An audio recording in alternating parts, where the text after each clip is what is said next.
Exiting the Sigilang River sure was a lot harder than how I had entered it.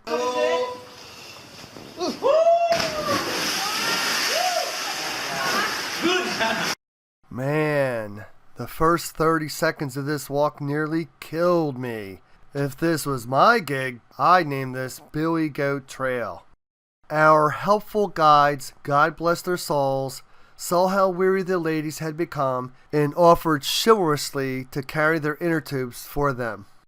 The youngest of the group, Tara, leads the way through this gorgeous jungle brimming with endless flora.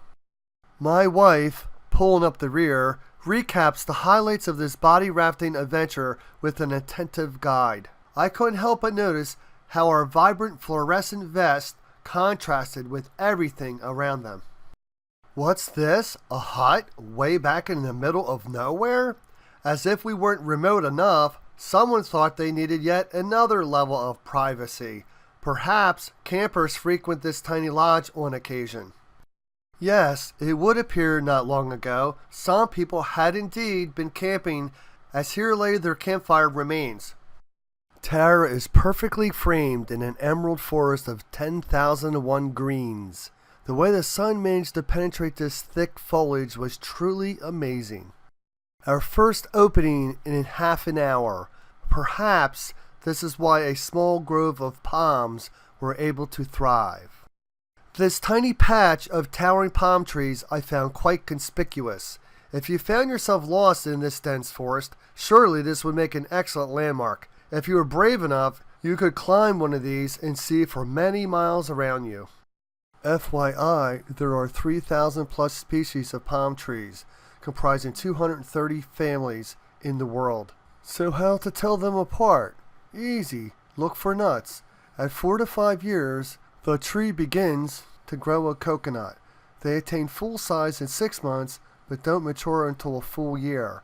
And each coconut palm, depicted here, typically fruits a maximum 25 nuts per year. Wild durian tree. This is one of the weirdest trees I saw on this trip. Not only did this have a massively thick trunk, but I believe it lost a main lead off to the right on the top and formed another on the left, which grew to amazing heights. It vaguely reminded me of a sycamore back east. Quick side note about durian trees. These feed great numbers of wild animals in the jungle, such as orangutans. Durians can grow to an impressive size, about that of a pineapple, and are rather heavy to hold. This explains the necessity for having a stout trunk on these gargantuan trees. Lots of bamboo on this trail. I took advantage of this natural arch to take some romantic images of me and the missus. I couldn't believe we were still climbing upwards. I wonder, just how far did we descend in our little cave quest? So thick was this foliage, 1 second you're in sun and the next in the shadows. I stopped to catch my breath. Notice how I had removed my vest and helmet? Well, it got hot on Billy Goat Trail. And yet we still climbed. A little water would have been nice about now. Wife Welland takes sweaty selfie.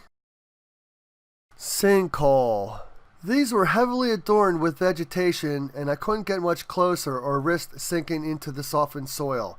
If you look closely, you may discern the puddle in the depression that formed from overnight rains.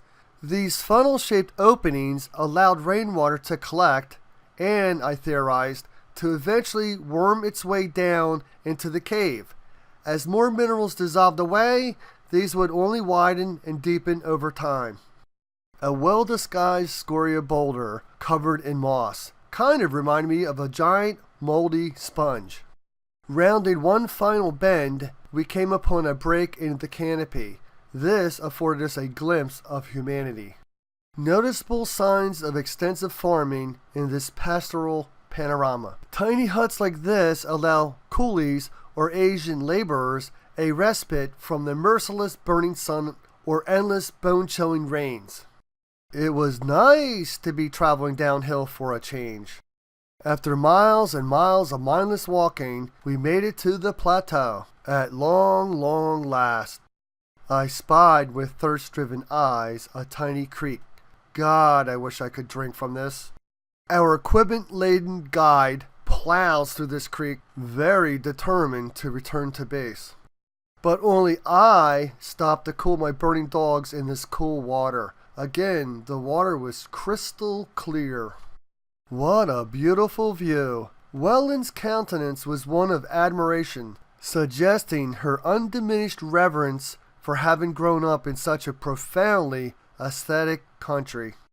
I'll tell you what, it would be hard not to fall deeply in love with this enchanting paradise. Still more walking as we fall along the base of the ridge. What looked like tractor tire tracks from up high on the mountain turns out to be strange ridges instead. These were man-made, so I assume they probably are anti-erosion measures to keep the fields from washing away during monsoon season. Wait, say it ain't so. Is that the base camp up yonder? Yep.